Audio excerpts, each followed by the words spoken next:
Your neighbor tells you about the unstable man in the cul-de-sac who claims to have been abducted by aliens. And then there's the woman in town who claims to see Bigfoot all the time. Your boss, who you greatly admire, confides in you that he has started speaking with his wife daily when he gets home from work. She died 8 years ago. It's hard to believe this stuff, and you write these stories off as overactive imaginations. Are these people seeking attention, or are they a bit unstable? No matter what you think, if you're like me, you walk away wondering, what if that was true? The What If It's True podcast features stories by ordinary people like you and me. Something has happened to them, something so strange they are in agony unless they tell others. My name is Cameron Buckner, and the What If It's True podcast is available at whatifitstruepodcast.com and on all available podcast apps.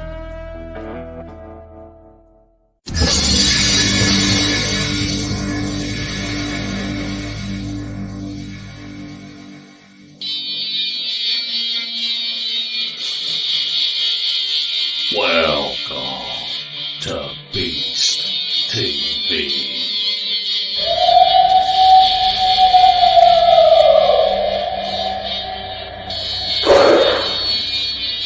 What was that? You better get a fresh dip and buckle up.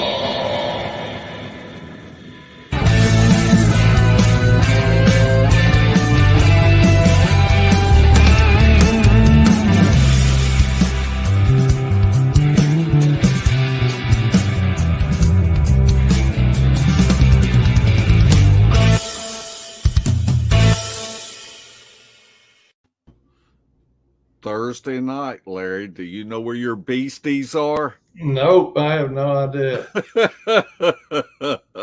You need a snap too. But we want to welcome everyone that has joined us in chat. We already have over 100 people in chat, and already Carrie gave us $20 and challenged everybody. And Mike's Adventures and Robin Lynn Griffith is giving us $20. Mike gave us $25, and I don't know. I'm just overwhelmed with the love that our part of the community has for one another, and we want to thank everyone for that. And I'm overwhelmed with the thought that what podcast is this? yeah. What is it? Do you know? Beast TV? No, the number. Oh, 122. 122. So if every guest paid $20 to be on here, we're owed quite a bit of money, ain't we? Yeah. You keep thinking that way. Yeah, really. But I see some of our friends from the 168 that were with us down in the Everglades, and our regulars are in here, and it's just fantastic. And it's certainly not because of us, is it, Larry? No, it definitely ain't. And Pyromedic, thank you. And well, I guess that's what happens when you get a superstar. Superstar. Yeah. And Carrie. Yeah. I see where Shelly said she's going to take me to lunch tomorrow. I hope she ain't taking me to that cookie shop downtown where that guy got shot yesterday. Man, that was all. Oh, that was the whole news yesterday. Yeah. I never heard of that guy. Well, I hadn't either, honestly. My son said he's listened to a lot of his music, but I was more mad that they shut the cookie shop down. Yeah. Well, that ain't right. I don't like that the guy got killed, but I don't like that the cookie shop got closed either. How about that? All right. Yeah. I wanted to make that plain. Well, thank you, Greg. for your support. And Larry, why don't you introduce our guest? Well, tonight we have on somebody that is a regular on here pretty much. We got Mr. Kerry Arnold, a Bigfoot Odyssey, and his co-host, Mr. Bradley Hatcher, that were both part of the 168. Hey guys, how are y'all doing? All right. Doing great. How are y'all? Doing good. It's great to have you on, Kerry, and it's great to have Sugar Britches on too. I didn't introduce you as Sugar Britches, Bradley. I said your name. He's got you muted already. He's tired of you. Hey, for the record, Brad, mic issues. For the record, Brad is also the film producer for Bigfoot Odyssey and the executive producer for 168. He wears many hats. He does, and I tell you that arriving in Florida, Bradley was the sleeper because I had never talked to Bradley before. And soon as Stevie B picked me up from the airport, and soon as I arrived, Bradley just comes running up to me. And I tell you, some people that you meet, you feel like that you've known them all your life. And Bradley's one of those guys. And I think Bradley's having some issues with one of his pups. And so he'll be with us soon. There he is. Him? Nope. He's muted. You're muted.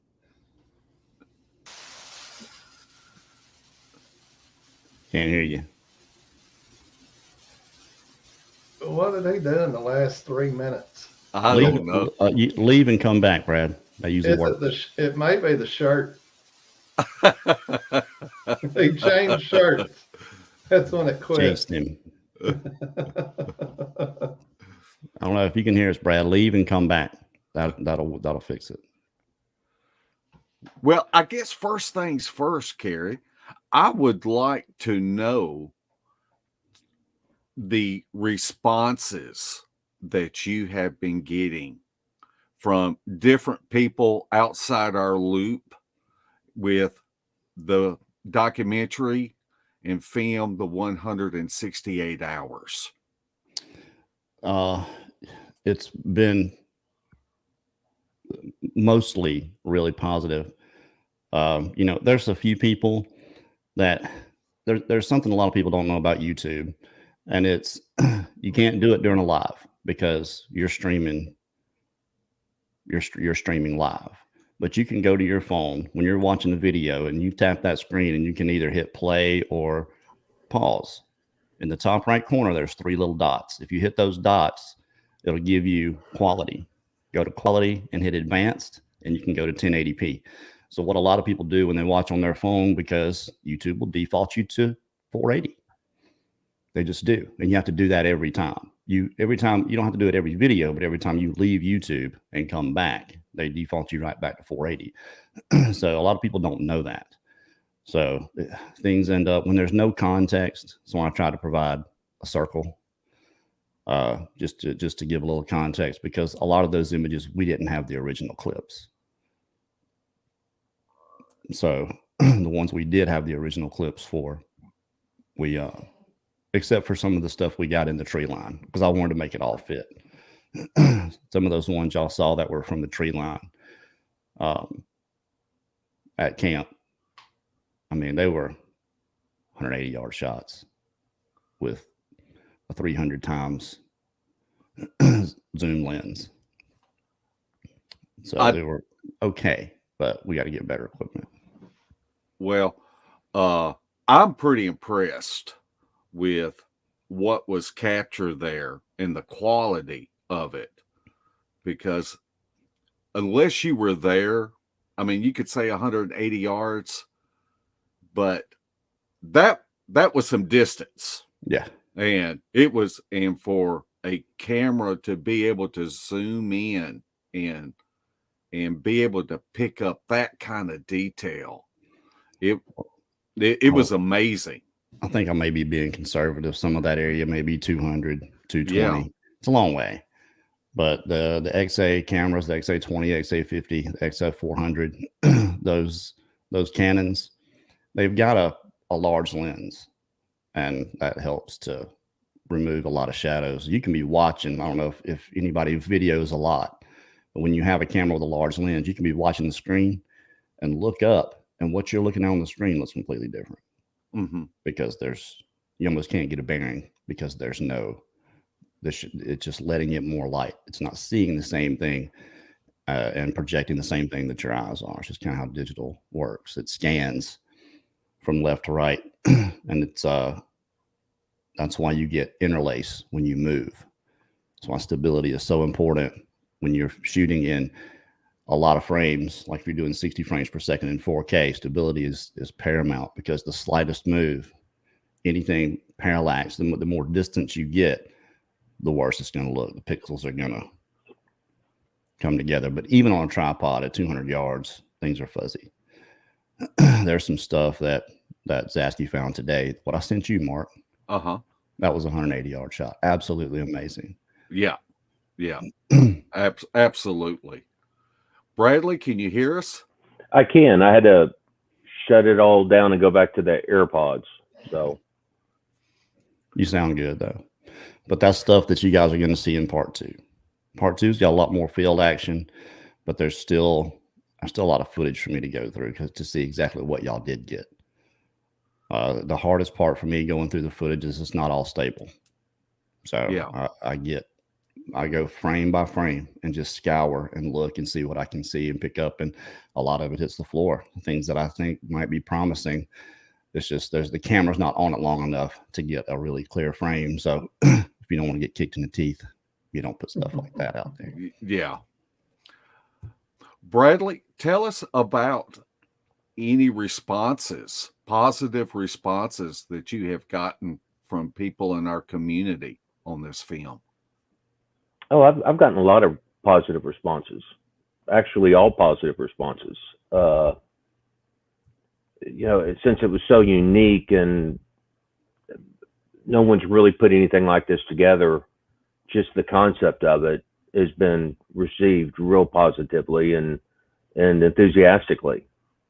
For what we did with this one, it just makes the future of 168 so bright. And I think it's nice because when you do something like this, you're taking a step into the unknown, and the only thing that you have that you check yourself with is your own integrity. If it passes that mustard, then it's a go, and it's been very positive. I know that when I shoot video, for if we come across evidence or something like that, I try to just shoot what I can see in my head that will be in the final cut of a video that I want to tell a story on. I cannot imagine all of the data. You had 2 terabytes of data? 2.6. Oh, yeah. Over 2.5. I can't imagine going through that. And so for those of us creators out there that want to share videos about what we find out there, have you got any tips for us? If it's the Bigfoot subject, this is the problem with the Bigfoot subject and the landscape of it, is that it's extremely difficult to navigate, and especially if you're trying to make a film. So the only thing I could do, there's no way. I'm not the person that could stand at the convergence of all these infinite paths you can take across this landscape, aggregate every single one, and decide which one's the best way to go.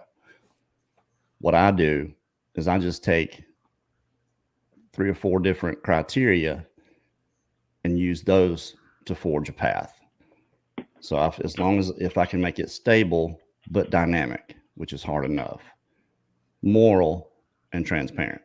If I can stay in those lines, then because I don't know how it's going to play out. I had no idea how this was going to go until I started on it and could kind of see a little bit ahead at a time. But you have to, if you can do that, because there's no way you're going to be able to plan out how this should go and shoot it and get everything that you think you want done across to everybody. So essentially it was whatever I had is what I had to work with. And fortunately it was a lot. I know, following your storyline that you've established right now, you're still going through evidence. It could still change the whole aspect of the 168, right? Sure. It's just day 1 and day 2, which not a lot happened. This was the opportunity that I took to show what had been caught in there a lot, tell some of those stories, get a good springboard for the next and make it flow. Put something at the end. Like I was talking to Brad, I was like, we need to put something at the end that's going to be up, So when that song at the end, I bought 2 years ago, and I said, this will go good somewhere. And I just finally got the opportunity to use it. And then creating that montage at the end, that's what I wanted it to be, was just to show what had gone on, some of the action, what we had gotten, what we had shown throughout the film, and then, leave people. That's why I put a bunch of people smiling and shaking hands and movement. Well, one thing that was, I guess you could say, a nice surprise that I really liked about it was that you went into the history of the area, and you had Cam and Naomi narrated that. Yeah. That was, for me, that was awesome, because I think a history of an area really tells a lot. And some of it is, but it's labeled as fiction because these things it's all word of mouth. It goes back so far. There's no way to corroborate any of it. So it's just what people had heard from other places. I talked to Brad Bertelli, the guy that wrote the book. He said, this is a work of, this is fiction. Some of this stuff I had to make up just to make it go. I was like, yes, but it all came from somewhere. So it's just kind of showing that these things have been going on around here for a long time. The evidence, and we know what's out there. We've tried to show a little bit as best we could what's out there that doesn't look like what you would expect a Sasquatch to look like for the most part. That this is what people have been experiencing. You've been hearing these things. The exact story is probably not 100%. But these things did happen. So that was kind of the idea, is to add some dynamics to it. I called Cam, called Nance. They were all about it. So I was very honored to have them do that. Yeah. Go ahead, Bradley. I was just going to say, it was when Kerry told me that this is one aspect of the film that he was going to interject. It was perfect. I thought it just added so much to it, and just a different dynamic, and kind of, it made the area come alive a little bit, since this has been happening for so long down there. I tell you, one thing that just really, it floored me, but at the same time, I had high expectations of how the film was going to flow, because that's That's one of the hardest things that a creator can do is to, as you move through different scenes and chapters, how to flow it together where it doesn't lose you. And can you talk a little bit about that, Kerry, on the editing side? Well, you have to make it make sense. Everything that you heard me say in there, I wrote down several different iterations just to kind of record it, listen to myself, what I thought was going to be acceptable. I wanted to make this for the layman. This wasn't for the Bigfoot community. This was for the person that didn't know anything to come in and watch this and be able to hopefully wake up and just look around. To believe, that's a lot to ask anybody. That's why I put that quote in there from Wes. It's a lot to ask anybody to believe or not believe. It's just too powerful in us. But you can be convincing to the point where someone will actually look up and consider the possibility when they're in these situations and not just completely and totally blow it off. But if you can add this creature to the equation, it will start to make sense. So that's kind of how I wrote it, was for those people that didn't really know. And then I tried to be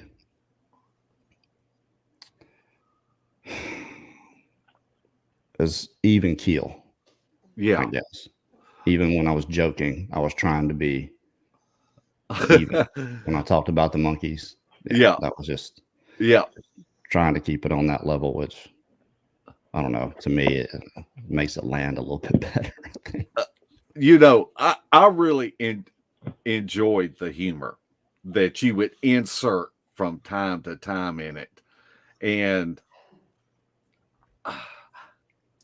really, I don't know how to put this, but Kerry is an amazing person. And when you see the talents that he has, whether if it's learning a editing software, the background he goes through in how he's going to tell the story,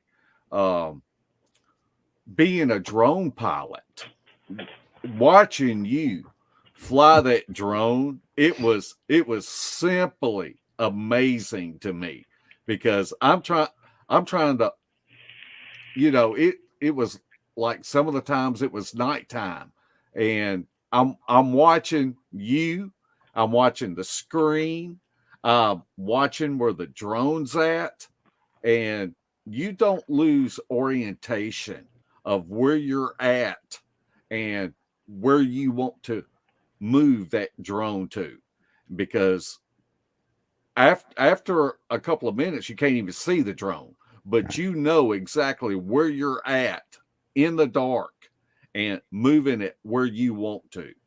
And you gotta watch that screen. To me, it's no different than playing a video game. Eventually you get pretty decent at it. I'm a thumber, I'm not a pincher. You can tell some of my turns are a little hard, but that worked out. And some little places like in the outro where it stops and pans over to the left, it just, those little things worked out. But I don't think I'm that good, really. And you talk about editing. It took me 6 months to learn. I worked hard trying to learn how to do that. So it wasn't like something I just knew how to do or just picked up really easy. I'm sure there's a lot of people that have picked it up a lot easier than I did. I'd never edited a second of film in my life. And fortunately enough, I was able to read and comprehend some things that I had read, listen to some tutorials. We filmed our first episode in September 2017. Y'all didn't see it until March 2018. And that was 1 hour long.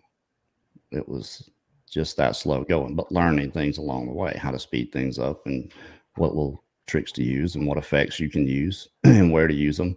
A lot of that comes from watching TV for me. I watch TV now, and it's not, I can't get into the story because I'm looking from the cameraman's point of view and what effect is in. And you know, is it some slow pan and they're going low and it's a slow zoom and the background's coming in, you know, and I have to go look up to see how they did that.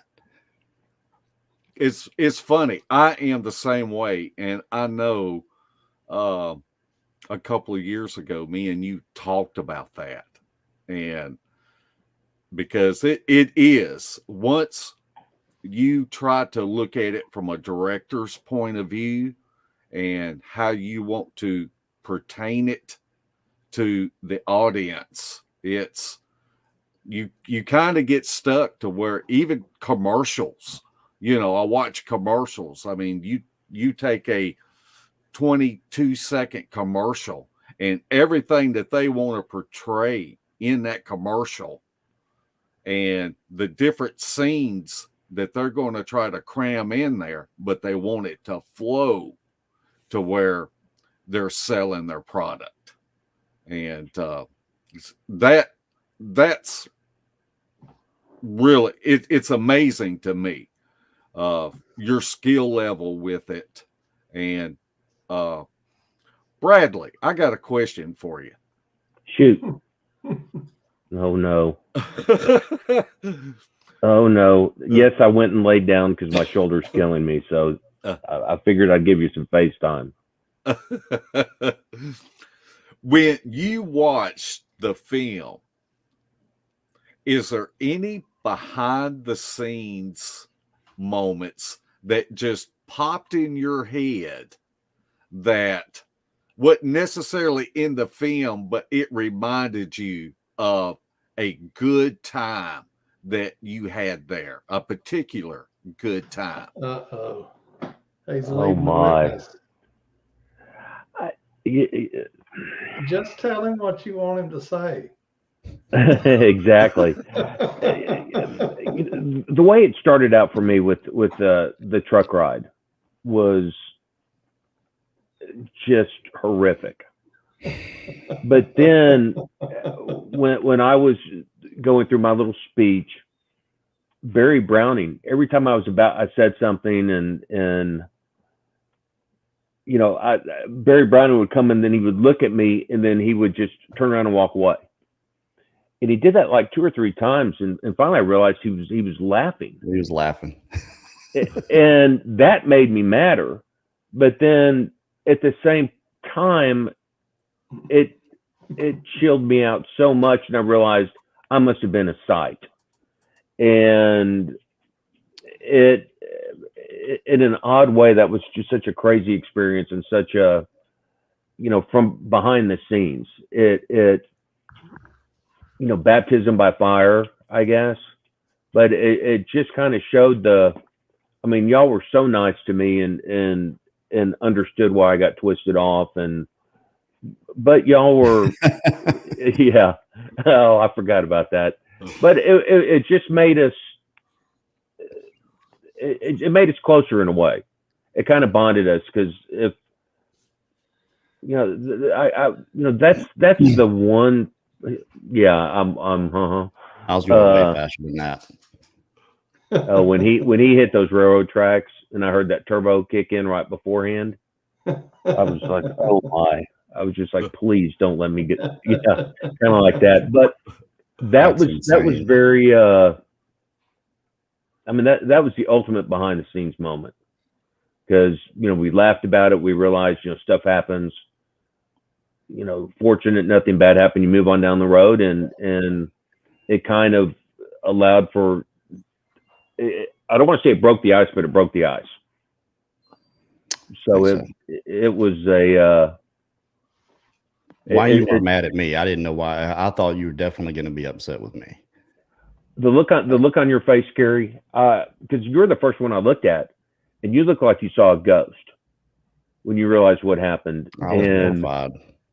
Yeah, and so I could read you well enough that I knew that you had no idea what was going on, and that's what, you know. That's where did you find these? I mean, I'm just watching the guy going over the top and going, oh my. But so that was the ultimate behind the scene moment where, you know, we all kind of sat around and just bonded. Yeah, no camera was going, unfortunately. And say what? All the cameras were off. And thank goodness. Oh my goodness. That would have been the worst. Yeah, I'm glad. I'm glad they were. And I believe I'd like to sing it. I didn't know what happened when we were getting out of the vehicles, and really when I brought this up behind the scenes, I wasn't even thinking about this, but I think I was the first person that came up to you and said, Bradley, I'm sorry, what happened? You know, and I just remember you looking at me and saying, this is not you, Mark. This is not you. And because I just can't imagine. What it boils down to is miscommunication, but in a place where you don't want to have miscommunication. To have been left out in the middle of that swamp at that time of the night where I didn't have my bearings. And of course, one thing Kerry said was, well, why didn't you call or text? Well, because I was holding on too hard. But it's just one of those crazy things that makes the first 168 all that much more special, because, you know, a lot of us bonded over it. You know, I really could not take myself seriously after that. Well, let me ask you this, Bradley. How many outings had you been on before this? Filming or Bigfoot outing that you were out researching? First. Okay. What was your thoughts going into it? What did you think you would be doing on a daily basis? Or because I know last year whenever I went, I was mentally prepared for anguish all day, being out in the woods in the swamp for 8 hours at a time. You know, I was trying to imagine what it would be like, because I know what it's like when you're hunting and it's incredibly hot and humid outside. Yeah. When, you know, the first time when everybody went out and they came back and, you know, heat exhaustion, it kind of threw it up. Even, you know, I only have one arm, but I was kind of like, you know, this changes the dynamic, but it also made us think on the fly. It made us, you know, okay, this isn't going to work. We need to do it this way then. So it was definitely woke people up. Yeah. And for me, not, you know, for the first time doing it, I didn't know what to expect. But when that came up immediately, then we had to have a new strategy. Yeah. And then we realized, okay, it's going to be, you know, late evening, early morning, nighttime was going to be the way we were going to do it. Yeah. Well, I'll tell you what I was very, very happy about. Oh, go ahead with that. Hilton asked, what was worse, Bradley, the ride or being left behind? Dradley.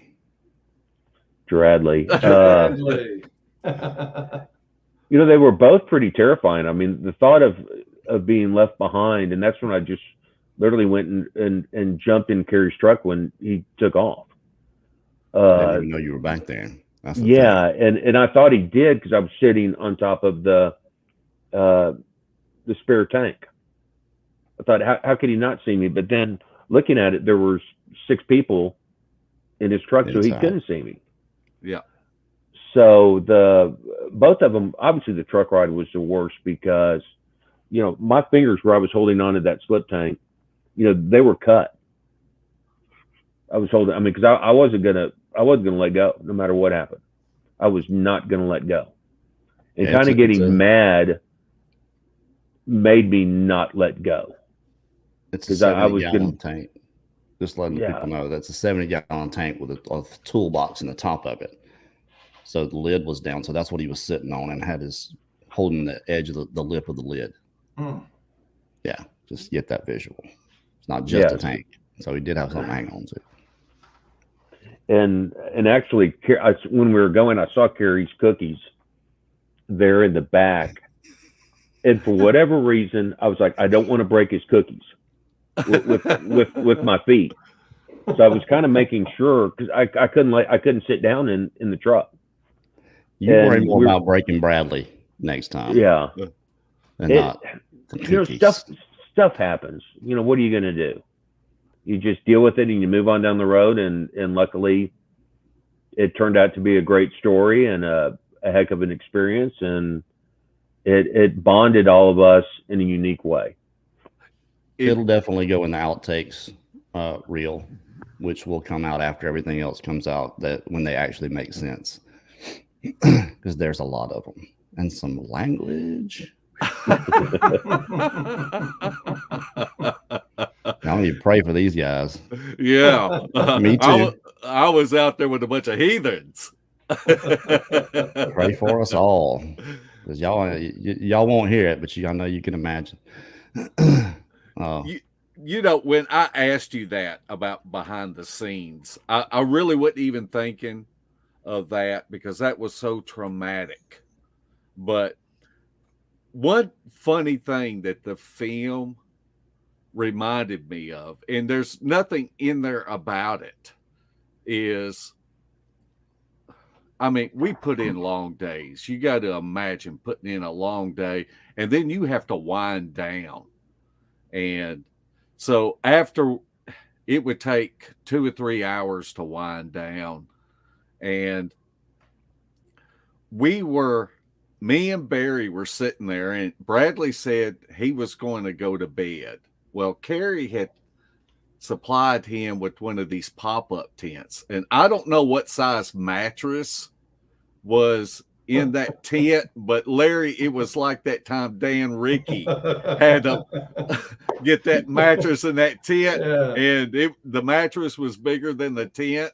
And then when he finally got himself out of it, it looked like he was being birthed, And I didn't supply it. We just bought the same thing. Oh, he told me what to buy, and so I bought it. So, I hadn't camped out since Indian Guides when I was in first grade, I guess. And so, the air mattress was massive. And so filling it up, so you have to kind of squinch in there sideways and jump and make sure you didn't bounce when you landed. But then getting out, it was a chore. It was a fun way to start the day. Yeah. Well, I remember me and Barry were sitting there, and I looked across, and that tent was shaking. You got to figure that the height of the mattress pretty much takes up half of the tent in height. He was sleeping in that. Yeah. And we could see you in there struggling. Oh, yeah. And it made us laugh. And every night after that, we just sat around and wait for Bradley to go to bed. And me and Barry would get up and go sit on the picnic table beside Bradley's tent and watch him struggle in there. And it was hilarious. Well, there was no room. And so like when you're trying to take off all your snake boots or whatever and get comfortable, and then since it was hot, I bought all those little bitty battery fans, so I could get breeze going. So I had to turn all those on. So probably had about 5 of those hanging around, and then, a noise machine. And then, sure enough, you'd get in there and then you'd realize, no water, or there was nothing to drink. So then I'd have to, okay, how am I going to get out and get this? When, I'm sure it was amusing. So that, that's what it was. So looking back on it, that's what made it so much fun, because, I hadn't camped in forever. And so all of these, trying to figure out, all the personnel that was involved and what was going on. And then, just making everything work, but then trying to figure out my own self at the same time, and just having to sit there and go, I should be able to do this theoretically. And just think about all the noises that Jeff Townsend makes. I mean, don't that just bring a smile to your face? Oh yeah, no. I've never heard such noises. When we would get 3 to 4 hours of sleep a night, and then God bless Jeff, it was you'd always would be smiling because he would say something funny. He was so funny and so endearing that it's still, I mean, look at all of us, we're smiling right now, and Larry, you can only imagine what Jeff was doing. He's heard it. Oh yeah. Yeah, there were some sounds. Nobody enjoys a sandwich quite like Jeff Townsend. I'll just say that. He was when we were getting rocks thrown at us that night, and I was trying to film it, and Jeff would get rocks thrown at us, and he'd still be talking, and we were carrying on a conversation because his hearing's bad, and so I'd be Jeff, trying to be Enrique Suave to get his attention, and he would be carrying on a conversation talking about a candy bar, and rocks would be coming in. And then finally he'd say, "Oh, did something just throw something at us?"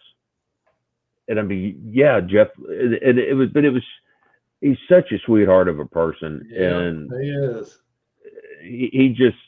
He brought a lot of levity with his antics, and as sincere as they are, and I mean, everybody loves Jeff Townsend. I mean, he's just a sweetheart of a person. Yeah. Hilton has another question. He asks, does the 168 feel like forever ago or just the other day? I'm going to tell you, I'll answer this first, and then we'll each go around the table. But for me, watching the film last week, it made it feel like just the other day for me personally. Kerry, what about you? Not really either. It doesn't seem like it was that long ago. Not just yesterday, but not long ago. You got to think I've been in it every day. Yeah. For the last 2 months. So I knew I was very intimate with all that stuff. I knew right where everything was, the stuff I wanted to use. Because normally what I'll do is I'll go through when I'm watching and I'll mark a clip. You hit the little in and out button on here when it's going through the cache, and you can mark it and I can pull it out, put it in a file. I didn't do that with any of this because I had just gone through it that much in that first 5-month period of time. When I decided I was ready to put it together, I drove all the way to South Florida from West Texas and just got it started.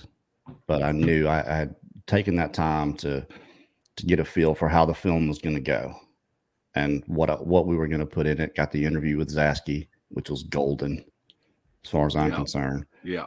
Just everything that he had to say. He didn't know I was recording that first part. So it was really natural. We were just talking, and I just hit. The camera was set up, and he never looked at it. Of course, I turned the red light off, so you can't tell if I'm recording or not. And that's where most of that you heard came out. And there's so much more. There's a ton more that we talked about that's probably going to go into the second part. Just things that were relevant to what we were doing. Again, was for the layman. It was for the person that just doesn't look into the Bigfoot subject very often. And it might have been a lot for him. Let's see. Dead air. Well, I'll finish that last part up. It seemed like it was a long time ago until I watched it on Saturday night. And then a bunch of memories and a bunch of things just started flooding back because it was so intense and just incredibly intense. I mean, the drive to Florida was intense. Everything about it. And a lot of memories came flooding back, and it was But then I also started thinking about, okay, you know, what can we, for the next 168, you know, what are some things that we would change? And your mind just starts going all over the place. At least mine was when I was watching it. Well, y'all had to have no idea how it was going to go. You had to just completely be wondering how it was going to turn out. To be honest with you, with the day I left, I wondered, how in the world am I going to make anything at all out of this? Because I didn't know what y'all had gotten. I didn't have a clue. I just hoped that there was something decent in there. And there's enough. One of my favorite things at the beginning was the night hike that Zasky in his area allowed us to go in, and we broke up into 2 different groups. Now, I'm in my element during a night hike. That's when I feel all of my senses pumping on 8 cylinders. I am totally aware of everything going on around me, the people that are around me, the things that we need to do to keep people safe, and the things that we need to be looking for. Bradley, tell us your thoughts of the first night hike that we went. That was what happened before the truck ride, correct? Yes. I was I was excited. I was curious into watching, like, Mark, what you were doing, because I wanted to see how you guys viewed things.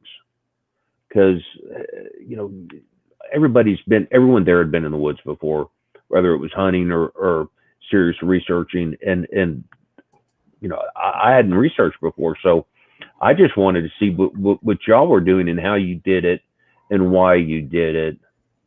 And so my eyes were going all over the place, just to try to, you know, like reading Cliff Notes, you know, Sasquatching for Dummies or whatever, just so I could see how you guys would look at things. So I was excited about it. The way that area was told to us, how volatile it could be, was exciting without a doubt. But it was just, you know, in a baptism by fire environment for me, and I loved it. It was so much fun getting to learn from guys like y'all, and so I thoroughly liked it.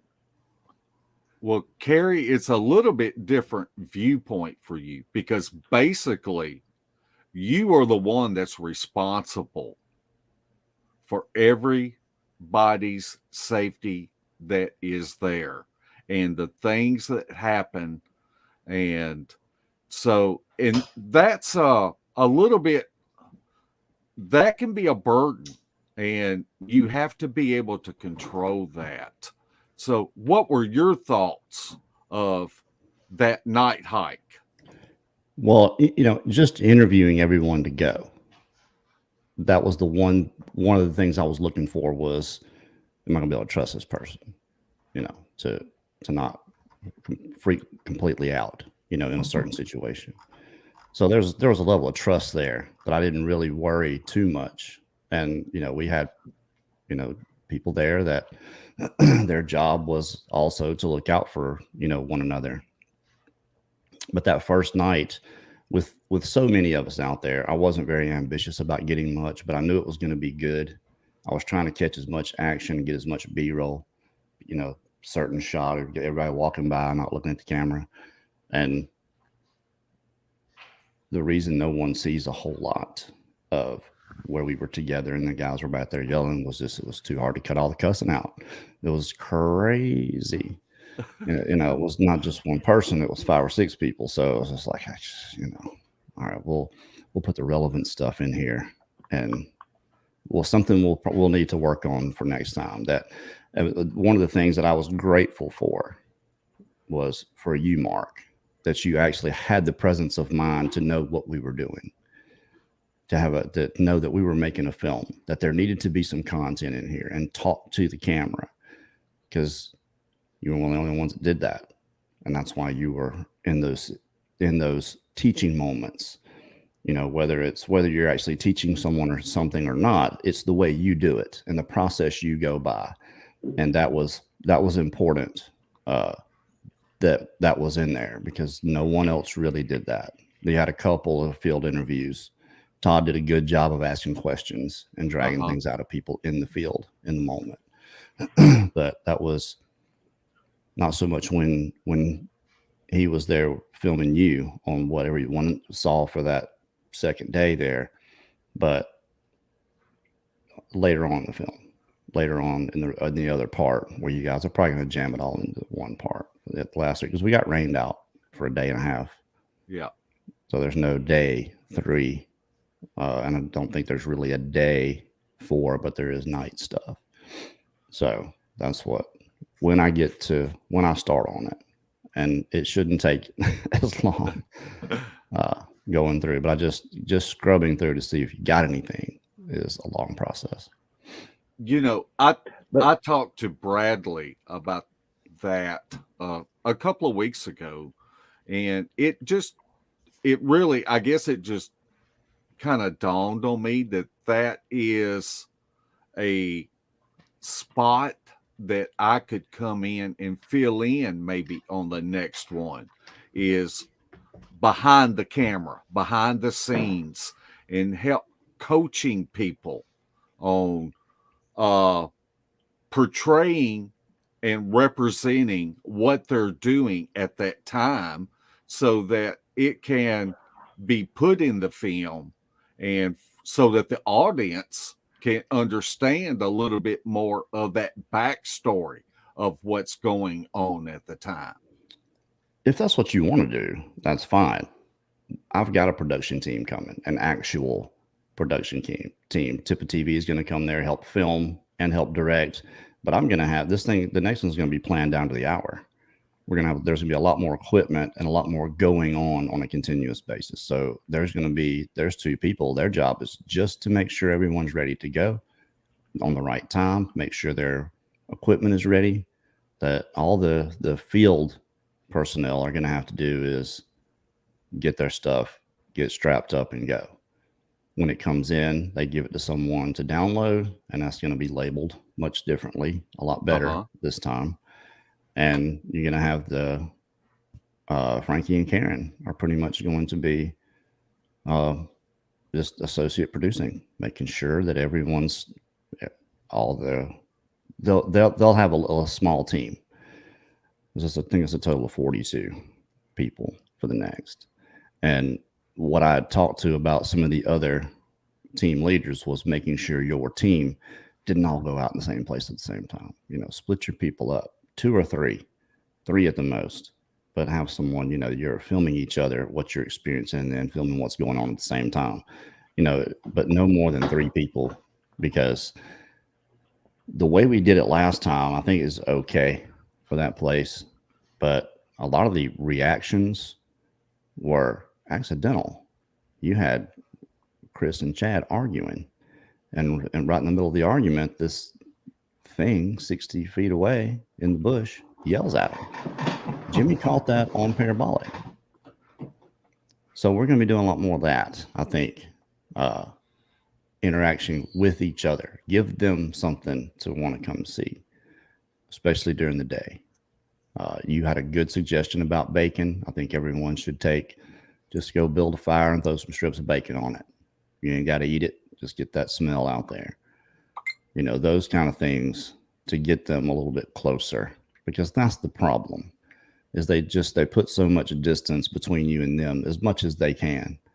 They're still going to watch because they want to watch, obviously, but they're just not getting close enough where if you could see them and knew they were there, then you could zoom in on them. But you can't do that, not and provide any context for what's going on. So we're going to be, when we get closer to it, which it'll be spring again, we'll be working on those things. We're going to have 4 platforms that'll be strapped up in trees. They'll be on like 1/2-inch plywood, and there's going to be the backup batteries will sit on the back, but it'll have 3 cameras, a 4K camera, a thermal, and a night vision camera on each one, and you'll be able to set them up and point them, set them where you want them, but having them up at an angle in certain areas and just to see. Well, you never know. You are going to be very pleased with Josh and Mary Ann from Tippa TV. I was able to spend 3 days with them in Brown Springs, and they're very good at what they do. I mean, they bring 15 years of experience of filming documentaries, and just I tried to study people because I want to learn from people, and it don't matter how much experience you have, if you even have any. I'm looking to learn from everybody's talents that are out there. And Josh and Mary Ann, they're gonna add so much more to behind the scenes and being able to easily edit and go through things. You're going to be very pleased with them. Well, yeah. Well, they're the ones that are going to help with something that we weren't able to do on this one, was really know how things were going to go before. Because normally before Linda and I go somewhere to shoot a film, I know exactly how it's going to go. I've heard the story. I can imagine where things are. And, I get the interview first and I'm taking notes, and these are the things that we go and shoot. So I kind of have an idea when I leave there of what it's going to look like. When we go back this time, that's going to happen. We're going to try to story what happens in between. We won't know, but hour to hour, knowing what everyone should be doing. And obviously things change, but we're going to be able to storyboard those things and work them out by the day in real time. That'll be what most of the work we're doing. I think I'll be a lot less in the field and more working on what comes in as it comes in, because I want to get a look at some of this stuff as it comes in instead of going back and trying to look through all of it later. So that's what I'd like to do it that way. If it works out that way, we're going to have a lot more help this time. And the film, it's doing okay. What happens with all of our films and with most documentaries, YouTube does this. They auction advertisements.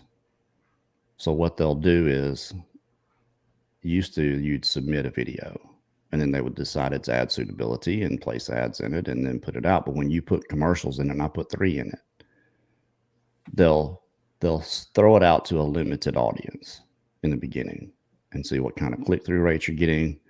And there are ad agencies that have people that they get a list, whatever it's considered. We're in the entertainment section. So it's an entertainment documentary, an hour, 30 minutes long. So someone will watch that from an ad agency and then bid on how much they want to spend for an ad in this. And it's a smart thing for YouTube to do, because not all videos are created equal. I'm not saying ours are great, but the better ones that they believe people are going to watch, they're going to sell the ads for a lot more expensive. They're going to be more expensive to advertise in those. So that's what our film's doing now. It has happened every time. 5 days, it kind of hovers along, and then they throw it out there once they sell all the ad space. So that happens to every video, even the live ones. And what happens is usually ad agencies, like if you put ads in yours and you monetize yours, there's somebody that knows you do this, and they'll watch and they'll pre-bid on your stuff. So if it's something they feel like people are going to watch and they get a good response, the analytics look good, and our CPM is up just for 3. It's up $5. So I'm really hopeful about what it's going to do next week. And it's probably, I think it'll be our best one. I hope it is. Anyway, I just want to reach more people and get more people looking and paying attention.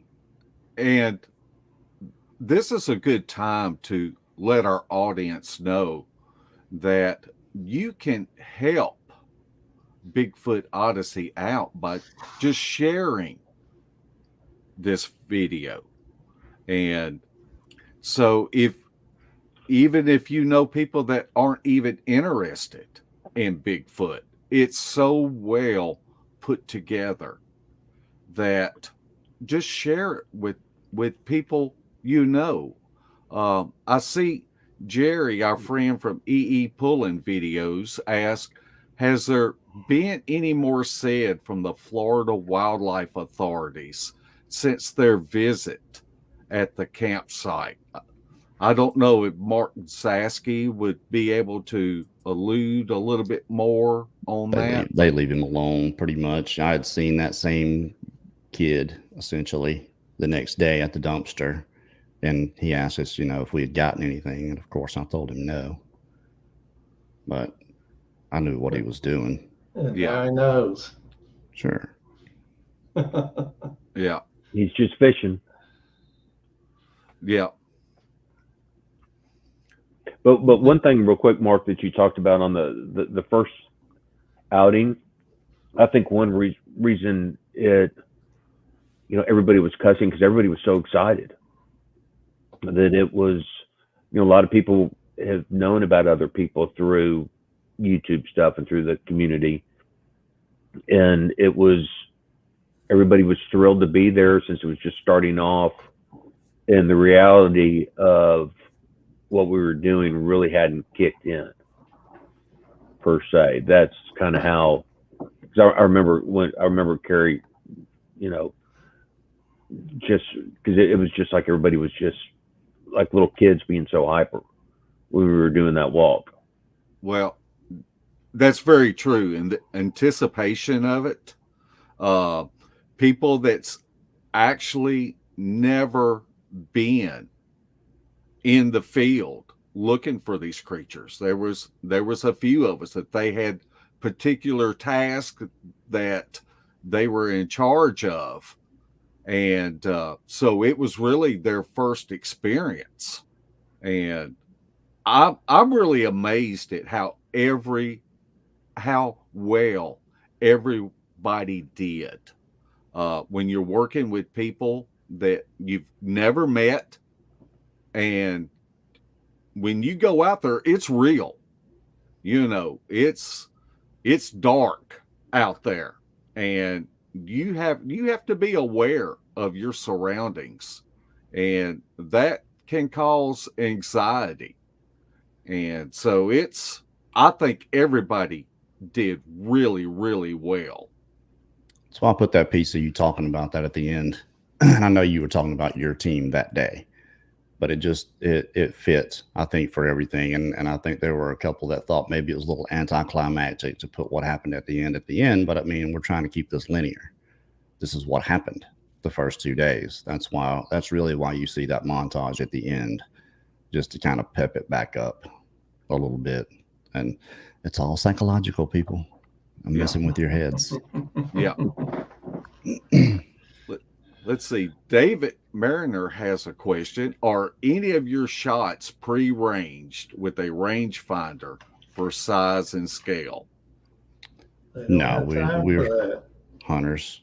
You eyeball it, you guess 180 to 200. If you hunt long enough, you can get decent at that. All right. Question, Kerry. In the next 168, have you ever considered letting a 3 or 4 man team primitive camp with a full-time cameraman, audio, and for them not to come out to the main camp till the last day? Look, this is the thing about this place, is that 17 people have disappeared in there. That's what excites me the most. Couple of decades. So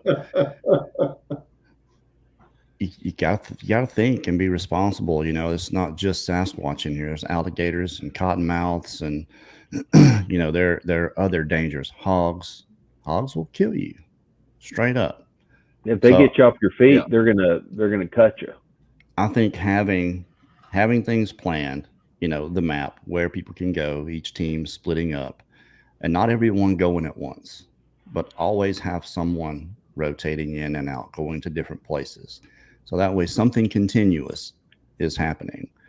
We didn't get to do that really this time because there wasn't enough people. There was a lot of us, but there still weren't enough to do that. So the first one was just a lot of learning what the way I want it to go and what it's going to look like.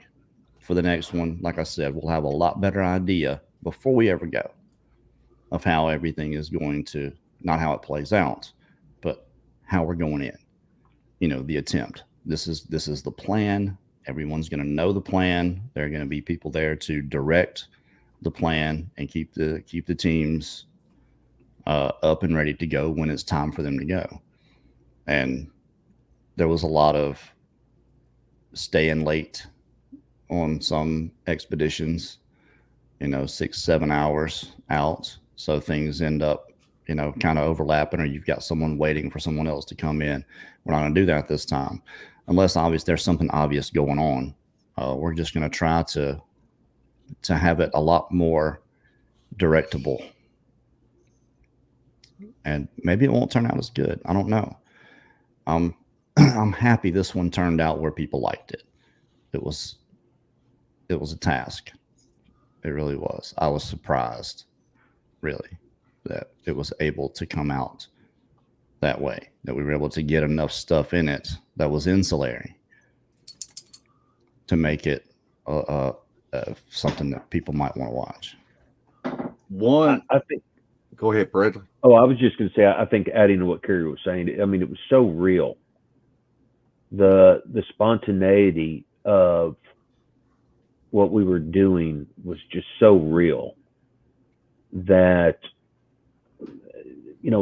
for somebody who's not familiar with the subject and looking at it like, okay, this group of people are going to go try to do this. We thought we had stuff figured out, but then we were ad-libbing so much that it showed the character of a lot of people that were there on lifting, getting people motivated, getting, just making it work, coming up with ideas and whatnot. And that was one of those things that you hope happens. And it did. And so, everybody that was there just really stepped it up and we dealt with the issues and we moved on down the road, but we were trying to think ahead. And so that was, it gives to the fact that this is, like what you asked, Larry, there weren't any meditated shots or whatever that we were trying to get. It just happened. Yeah. We got really lucky. Some stuff we didn't get lucky, but it was so just raw and real.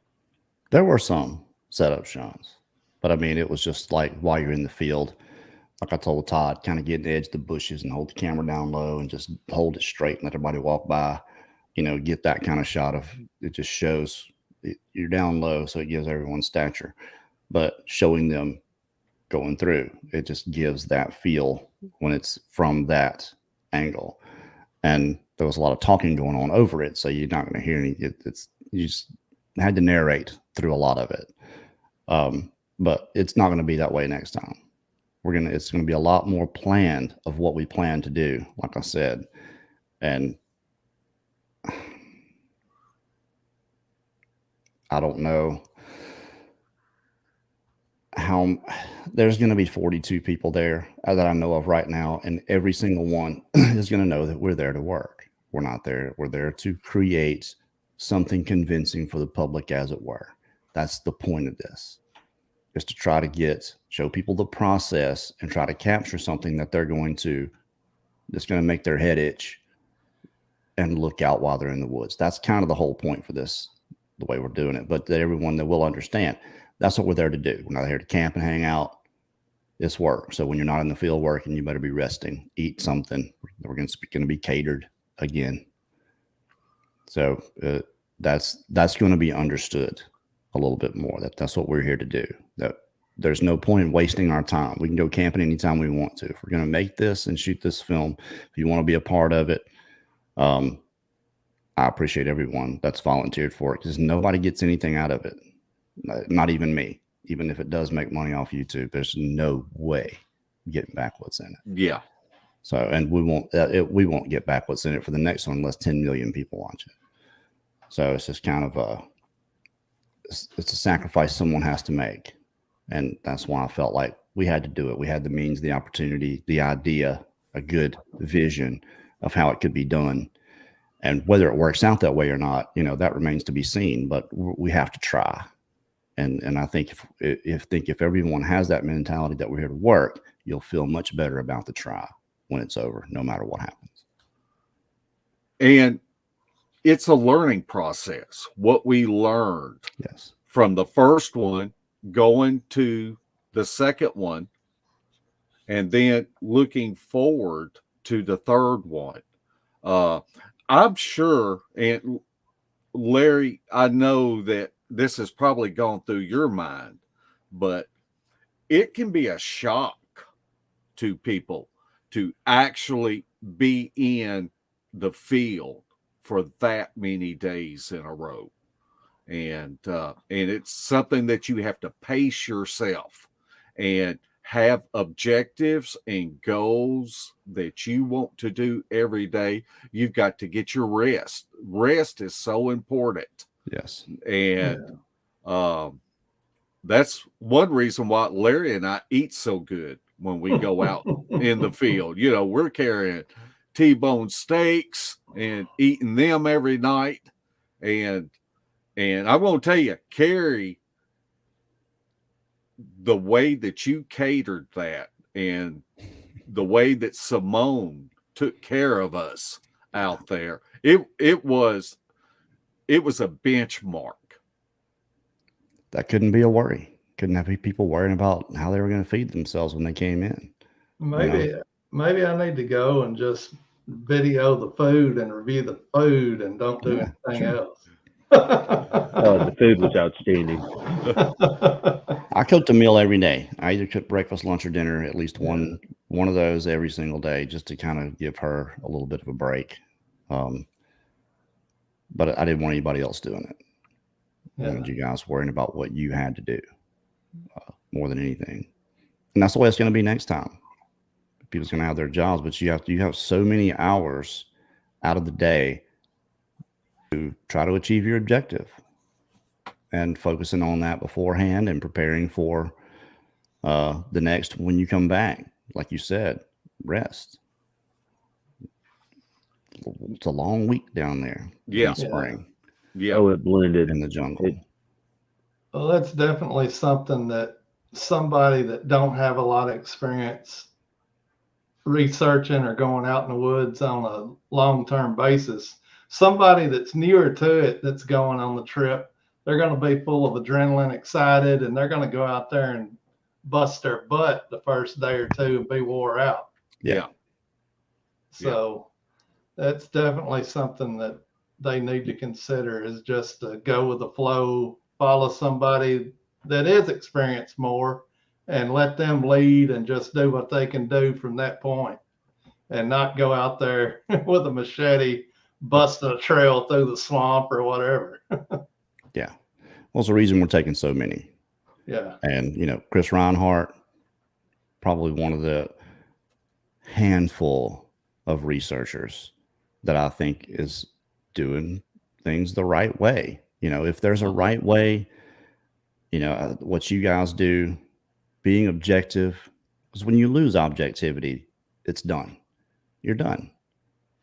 Yeah. And when you get so ingrained in your beliefs that this is what you're looking for is what you believe, instead of opening up, trying your hardest not to use your observational bias and take everything in and just tell it how it is, full transparency.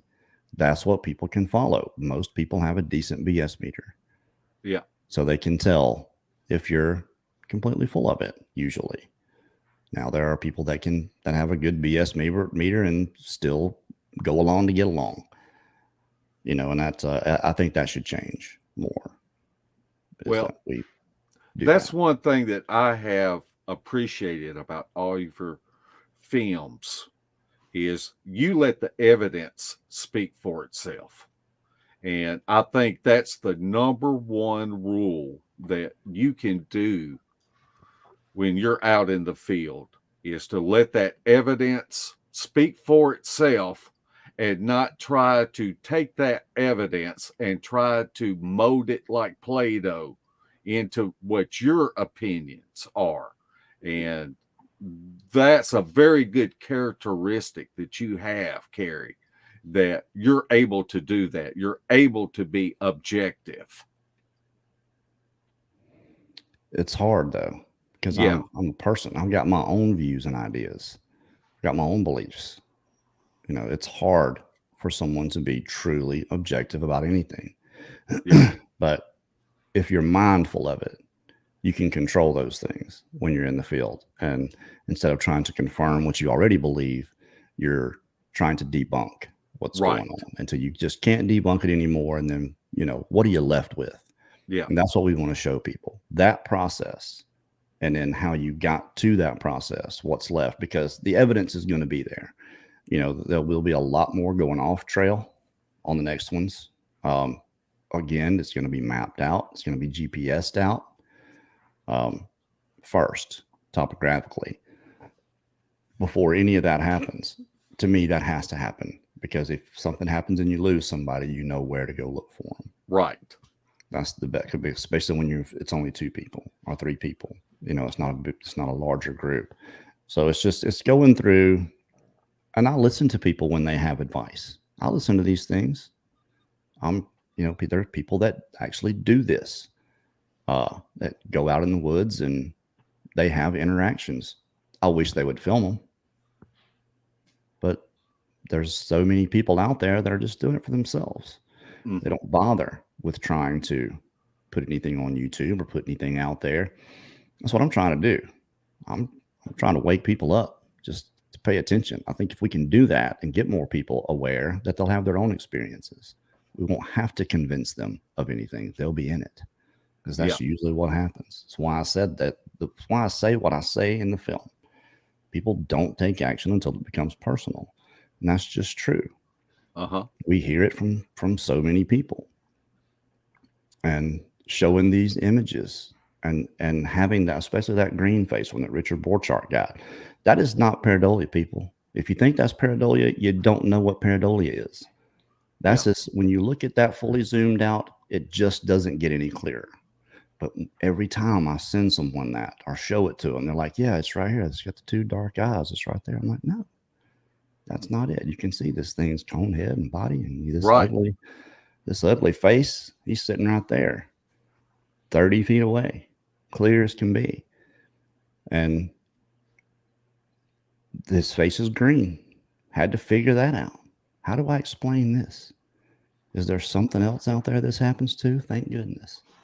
2 monkeys had the same thing going on. So it doesn't just happen to these creatures, though I believe they use it and realize, and maybe it's something they put on their face. Who knows? Maybe it's moss is growing on them. You know, that's another thing this could be. I don't think that's what's happening, because I've got 3 images. That image I sent you today, Larry, did you see it? Mm-mm. He's got red hair. You can see the part in his hair. You can see his shoulder muscle, his bicep muscle. You can see his whole face, got his head down, but he's standing up, but he's ducking down behind a bush. There's a tree going through there. Now, if I were to send it to you the way I have it now with just a light circle, it's going to be hard for you to see until I show you where it is, and you're going to be like, oh, wow. That's what's out here, is this. And when you look at it and you zoom in, you look at that face, you understand why I don't like being out there. It's not, there's not a person in this world I'm afraid of. But these things are just so unpredictable to me, to my experience. There's something you can do to really upset them. And if they're watching your every move, and you just kind of know it when you're out there, especially in this area. And this guy was caught 160, 170 yard shot. If we had a really good camera with a long zoom lens, there would have been no doubt. But even though when you see it, I'm gonna send it to you, Larry, and I'll show you exactly. This is going to be in part 2, by the way. When everybody sees this, I'm gonna send it to your messenger, Larry. Larry Porch 2. But I sent an outline so you don't have to look for it. Bradley, did you want to add to that? Well, I was just going to say that when Kerry was talking about what he just described, can you only imagine if people had more of an awareness? Because sometimes like when you've been hunting or whatever, and you hear a sound and you don't know what it is. Sometimes you just kind of whatever, and you move on down the road. How much of that are people missing, and does that lead to the fact of letting them get closer because we don't pay attention? It's something that we don't know what it is. If it doesn't make sense in our world, that wasn't me. That was me. Sorry. Oh, but anyway, there's just so much. And once you really start thinking about, what we filmed and what we did, and yeah, we want to tighten it up, but I wouldn't trade anything for what happened during this in the spring for just so many reasons. What's one reason? Pardon me? What's one reason? That Larry Porch. Yeah, I mean, and no, not coconut oil, Larry. Just that it was the great unknown. Yeah. The first one, the great unknown. We just didn't. We thought we knew what was going to happen, but we just didn't know. And that, in doing that, the first one's always, and it just seems like sometimes the first time you do something is you look back on it and you really appreciate it so much because of the great unknown. And, watching the film on Saturday, I was smiling the whole time because there were certain things that I'd heard about that I wasn't there for. And, I didn't see the film, where I saw little blurbs of it on Dave Dominique's, screen. It's just being the first on doing something is just exciting. Just for all of the reasons, the good, the bad, the ugly, the end. I mean, it just was exciting. And I'm so blessed that, and so proud of how it ended and what we did. Yeah, I am too. I'm very proud of it. Now, Debbie Jones has a question. And she asked Kerry, are you going to put the orb activity witness there in one of your upcoming videos? Yes. Part 2, because that was the 3rd and 4th day. Or no, 4th and 5th day. So yeah, that's going in. What they got. Now, all I've looked at is from one person's vantage point. And from that camera, I can't tell if anything is moving. It comes in and out, but I can't see it actually moving. But that's just from one point of view, from one camera that I looked at for 5 minutes, just to see if it had and oh, look, I was so excited. There was a red orb moving over on the edge of the screen. And I was like, what in the world? Somebody smoked a cigarette. Because it's dark, it's all you see is somebody filming out here, and then you see this light out there, and all of a sudden here's this red one, here's this red glow, and it got bright and it got a little dim and it was moving. I was like, what in the somebody smoked a cigarette or a cigar or whatever. I tell you, what were your thoughts, Bradley, when you were there in real time, in the middle of nowhere, hiked into this area? What were your thoughts of those orbs out there? I didn't know what to think of. It was just so illogical. It's kind of like Kerry and I joke about it. If we ever see a dog man, we're done. Yeah. Totally. You don't want, we're focusing on Bigfoot. That's it. And you've heard about orbs. We've done shows with people who've experienced orbs.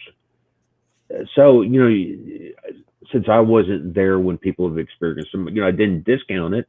I wasn't there.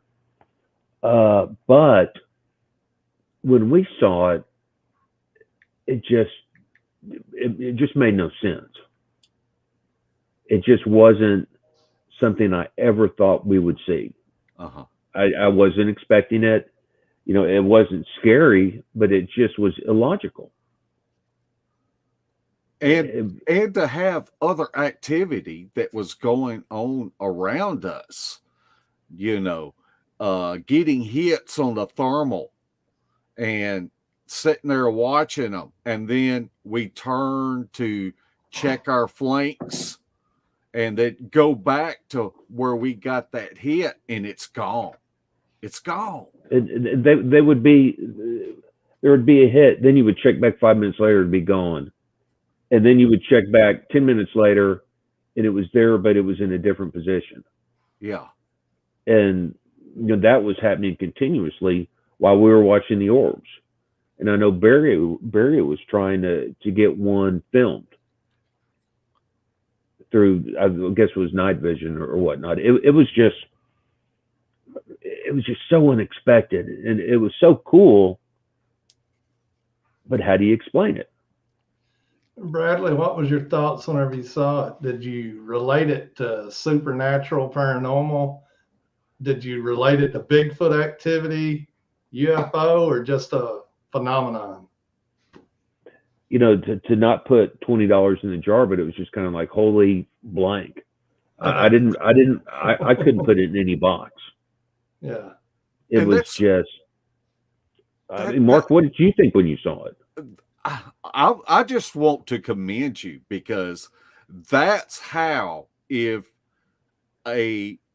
and I hate the word researcher, but that's how a researcher should do. If you don't know what it is, don't form it into what your opinion it could be, because we don't know.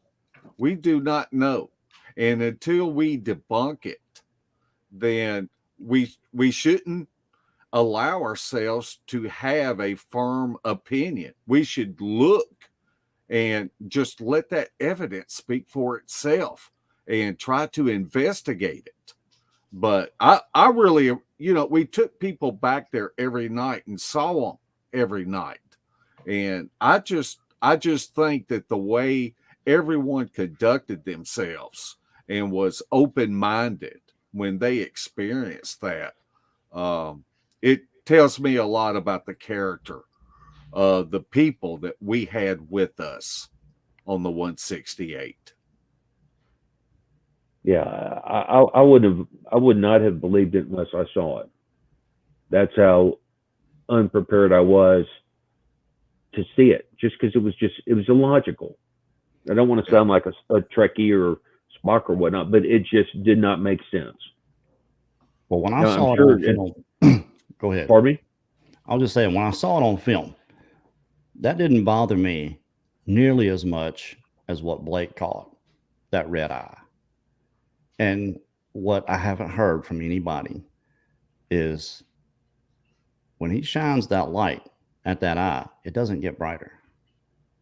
It's almost like it's self-illuminated. Because look, just a little bit later during the audio, there's two owls sitting on a downed tree. And I said, note the eye shine, the color of it. So it wasn't the camera that was making those eyes red, because those eyes glowed white.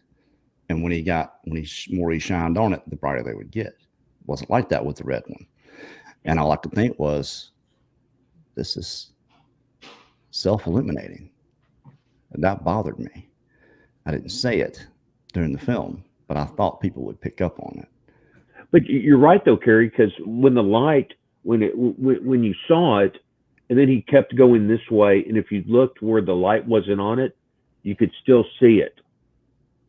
So when the light was on, that'll happen with eye shine because just because the beam, you don't see that beam going on, doesn't mean it's not getting not picking up light. But what doesn't happen is it doesn't get brighter when he comes to it. It's still the same red eye. And I've never shined anything. Look, I was leery of red eyes. That is this really what people are seeing is red? And then there it is. Yeah. And it's this big, 8 feet off the ground. It's a single eye. This is not any animal I know of that's valid. It's probably a booger. Now, he didn't go in after it. I can't blame him, but wish he would have. Did he actually see it while y'all were in the field? Yeah, because they were talking about it. He said, but it was almost like he couldn't find it. He was filming it without knowing it. He had seen it for a second. And he's like, I saw some eye shine right here. And then I'm like, yeah, it's right there. But I took all that audio out because everybody was effing things we need to be mindful of for the next one. It's very Sailor-esque. Yeah. It's kind of hard to be mindful of that whenever it's pitch black outside and you got eye shine a few feet from you. Look, if he would have caught a face or an outline, I'd have probably left in. Just because it would have been acceptable in that moment. But he also caught the thing crossing the path. And you hear him straight up. He said, oh my God.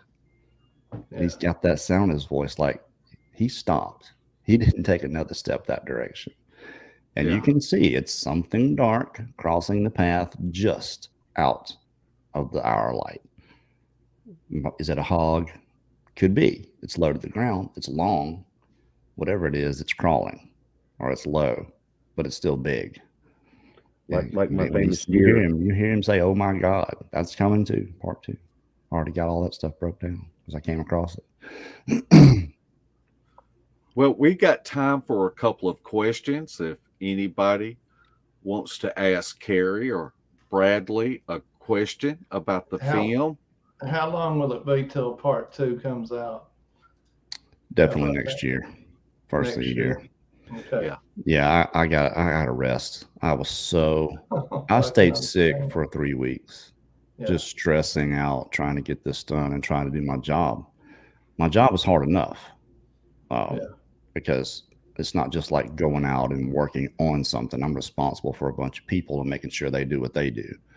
And then costs and everything site specific. And it's a lot of computer and driving. And when these things getting ready to start, I was so wanting to get the film out before we really got started. And then I said, I got to take some time. I've been out there for 2 months at that point. I was so worn down and so stressed out about putting the film out even. And people even seeing what we're going to put, because I knew we were going to catch some flack. I was prepared for that as much as possible, but I was so tired and worn down. I just want to get recharged before I ever start on the next one. So it's going to be you're only working 12 hours a day, 7 days a week for 2 months straight. Yeah, it's my job. Not usually that long. Usually it's only 4 weeks. Sometimes 5, but things got put off, and just kind of how it ended up. But I'm off now. I'm home. You can see I'm home. Different background. Now the Scottish Wild Man has a technical question, and I feel like Kerry would know more about this than I would. How many different animals have you looked at through a Sonic's night vision? Does that device change the real eye color? No. That's a great question. Those owls' eye shine was the same as if you were shining a flashlight on them. The thing about the psionics is it's color night vision. Okay, so what it's doing is it's taking everything outside the achromatic spectrum and using that to apply what the actual color is. So instead of just IR light, you're getting IR light and white light. That's the only way you're going to get color. You can't get color from infrared because it's outside that spectrum. So it shoots both. And so it ends up being color. But if you, like I said, look at those 2 owls. Their eyes are white. And the closer he gets to it, the brighter those eyes get. Now, the way they take off, it looks really weird. It looks like an orb taking off. But Wow. I was able to slow it down. You can see their wings coming like this. I know they're owls. But that red eye didn't do that. And that was what was, it was really bothersome to me to see that. Johnny Gill would like to know if your documentary will be available to buy. And I think I know the answer to this. You watch it for free right now, John. Download it. He wants a box set. Well, someone else asked me about doing a DVD, and their DVDs are becoming obsolete. Everything's going digital. It would be too costly to put it on DVD, and plus, I don't think it's that good. With all the cuss words? Well, wait till we make one that's, an actual decent production. I'm not saying it's not decent. To me, it's okay, but it's a YouTube documentary. It's an amateur, because that's what I am. I'm not a professional filmmaker. I'm an amateur YouTube filmmaker. I don't think it's good enough to send to any film festival personally. As much as it may flow and be a decent video from that aspect. Again, it's just what I think. It can be so much better. But that's on me. That's on me to make sure we do better and put out something better next time that people are going to be first entertained by, because that's what the average person that's not in the Bigfoot subject is going to want. You're going to have something to hold their attention. And if it's convincing, that's why I put those two things you saw in the beginning. First thing, let's look at this. One of the three that was actually caught moving. Yeah. There's another one during the montage. You see, because they looked different, but you see his mouth open, mouth closed, mouth open, mouth closed. Eye blinking. During that, the eye blink to me is incredible. That's not some leaf flutter in there. That's an actual living creature. You can see his nose and his outline good. I wish we could see him better, but again, put your YouTube in 1080p. You have to do that before a video.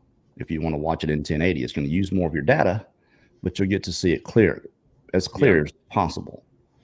If not, you're watching it in 480, because that's what they default you to.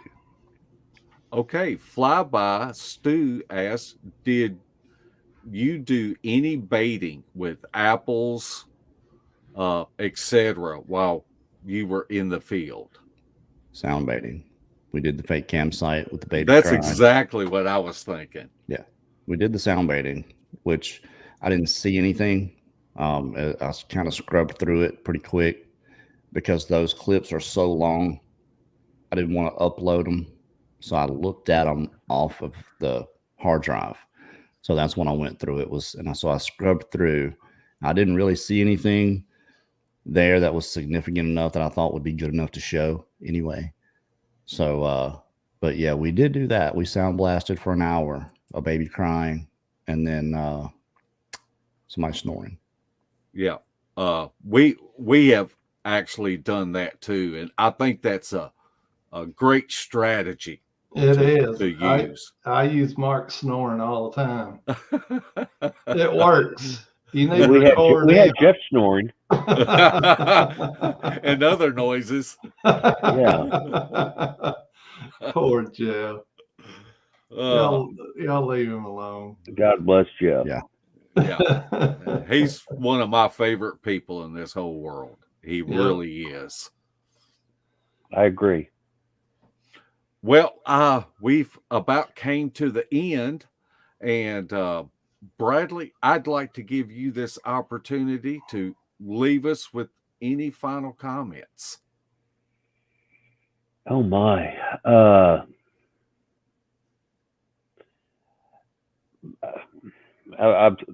Honestly, I was sitting here thinking about how my shoulder's killing me and what Scooby snack am I going to take as soon as this thing's over. Final comments. It was just such an amazing experience. I mean, learning what I personally learned, but just seeing how all of this went together, knowing what was filmed and what was taken, and knowing how I know how Kerry can, he visualizes things in his mind and the kind of shots that he wants, but this was a little different. And with 12 terabytes of film to go, pardon me? 2.6. I thought the whole everything we came back with was no. I had a 12 terabyte hard drive. I had okay. Yeah. Okay. Well, it was all in all, it was just such an amazing experience. And the first sometimes is the worst, but I think the first was the best because we learned so much. We learned what people were capable of. We learned. I learned so much. I mean, it was invaluable. For me personally. And I was just blessed that I was able to do it. And then I didn't die on the first night. Don't make me roll the footage again. Yeah. I completely forgot about that footage till you rolled it. Such a setup. Kerry, what about you? What are your final thoughts? As good as everybody thinks it is, I don't. I think it's okay. I think we get the point across. But the only reason I feel that way is because it's not what I wanted to do originally. And we weren't able to do that because we didn't have enough people. I know that sounds crazy with 18 people, but from a logistical standpoint, to film 24 hours a day for 168 hours straight, it's a lot of people. You're going to have a lot of people. 2.6 terabytes is 2,600 gigs. It's still a lot. It's a lot. From 31 that I counted, 31 different devices that were used there. But we're going to have better cameras next time, better filming cameras. We'll use the same ones that we used last time, but we've got some new stuff coming. Some very very high quality. I've ordered a lens. It's this long. It's got an end on it this big around. It's a very expensive piece of equipment.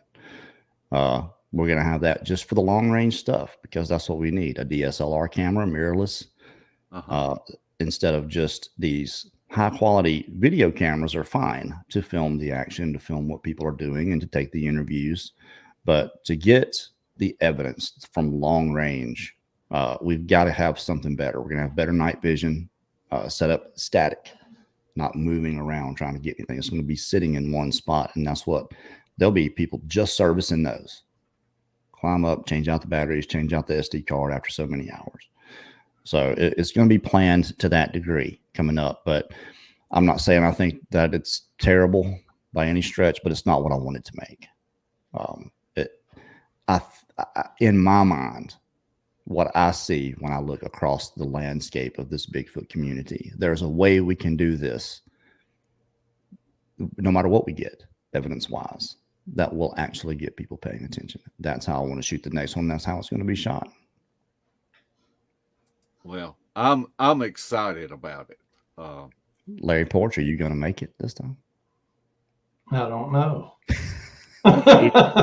He's saying Larry will not ever commit to nothing.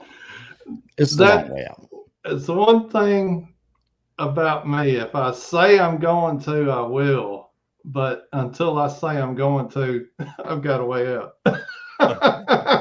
Yeah, I'm with you. That's the only reason I did this, because I said I was going to. Right. Could you imagine not doing it after saying what we had said for a year and a half? Right. Yeah. And I think that's why you don't see this documentary as well as some people do, because you set the standard for yourself really high and you don't feel that you met that standard, even though you can go and watch a lot of videos on Amazon or wherever. There's some that are good. There's some that are not good. And yours beats a whole lot of them that are on there making money. Well, thank you.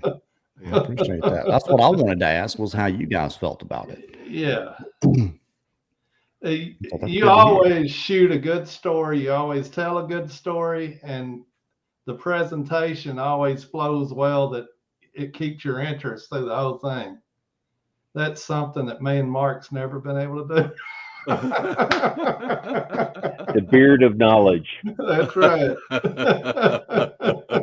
You know, that comes down to Linda. That was Linda's very first question, is how are we going to do this? Yeah. And I said, well, let's just make something we'd want to watch. Right. That's what I would tell anybody. Make something you would want to watch. And I know you learn every time you go out something that you want to do better, something you want to do different. So the next one, 68, is going to be a different. Sure, we have a blueprint now. Right. Yeah. There was no map. There was no reference for us for any of this. We were literally forging our way through how to do this way. I'd never seen it. I'd never heard of it, doing it, someone trying it this way. Yeah. And the whole idea of that was to have something going all the time, because you never know what's going to happen at any given moment. Always be filming.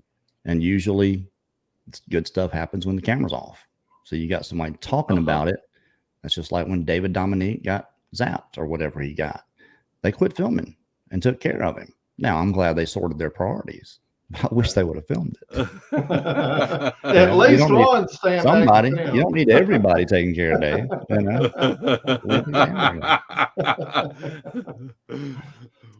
Well, we want to thank y'all guys for coming on. You're more than just people that we know. You're actual friends, people that we have come to know and to love and to care about.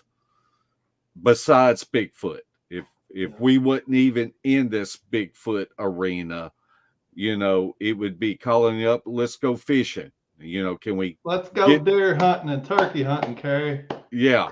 I would probably go just to call a turkey up for you, but I'm not gonna shoot it. I would. You can shoot it. I'll call. I think I can still chirp pretty good. Yeah. Put her with a reed. I think I'm still do it pretty good. Kerry, Larry, where do you shoot turkeys? Right in the face. Right in the face. It's always his answer. Well, you don't want to mess the meat up first. When the last time I went turkey hunting, I had a Benelli 3.5-inch 12-gauge automatic high brass 4. It was a goose gun. It had a 30-inch barrel. Yeah. Ooh. That was throwing a pattern. You better aim for the face. You know? No doubt. Because there ain't going to be nothing left. Your beard's gone. The beard will be in 30 pieces everywhere. Yeah. Bradley, we want to thank you for coming on tonight. We know that you are hurting. It's almost like I want to call you Surgery Boy, because I've known you, the surgeries that you have had to deal with. I didn't think I'd live this long. So, you know, being 55, I'm having to get a lot of stuff fixed. That's what a desk job would do for you. Yeah, and it's funny, all the surgery I've had since I met Kerry. It's that crazy living. Yeah, I jinxed him. In a good way.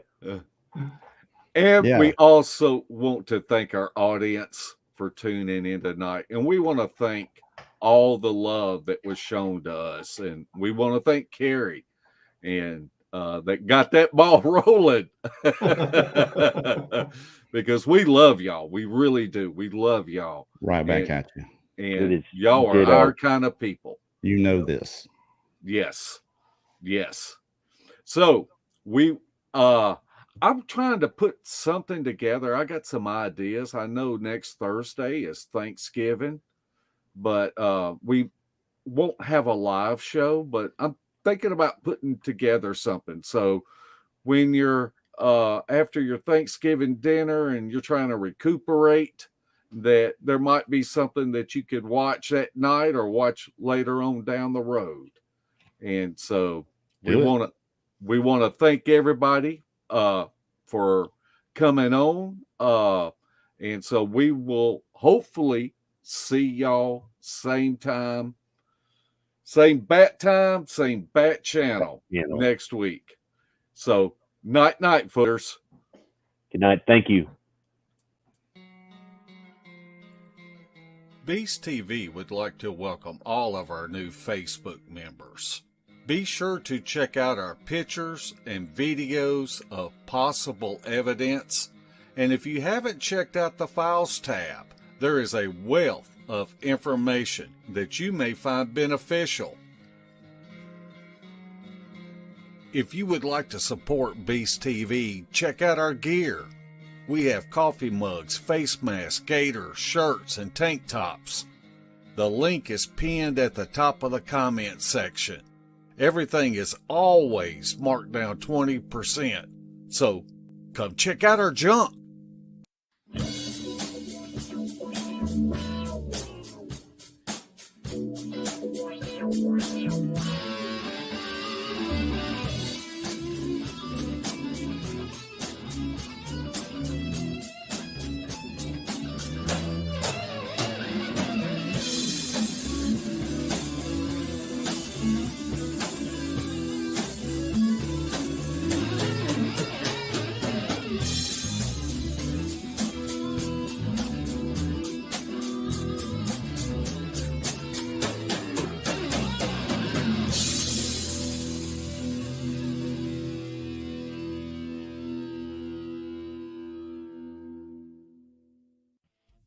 This has been a Sawdust production.